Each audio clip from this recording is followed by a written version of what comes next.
So ngayon guys, pauwi na nga lang tayo. Ayan dito.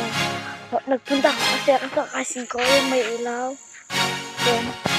Kung hindi ka kikilos at di walang biyaya, yan ang laging tandaan. Huwag kang puro reklamo, ganyan lang yan sa una.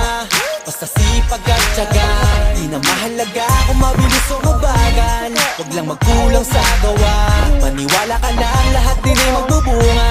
Basta tuloy-tuloy ka lang. Oo, minsan kakapagod, pero hindi huminto. Tuloy-tuloy sa pag-abante, di na nga lumiko. Kahit sa haba ng binyahe, aral din ang napupulot. Sa trabaho, doble kayod, minimum man ang pasahod. Pero di naging hadlang at masasabi ko lang, sa umpisa ang mas mahirap dyan ang katamaran. Para mo na rin sinabing hanggang dyan ka na lang. Ang mapapayo ko sa'yo ay enjoyin mo na lang. Hindi ka kikilos eh di walang biyaya, yan ang laging tandaan. Huwag kang puro reklamo, ganyan lang yan sa una.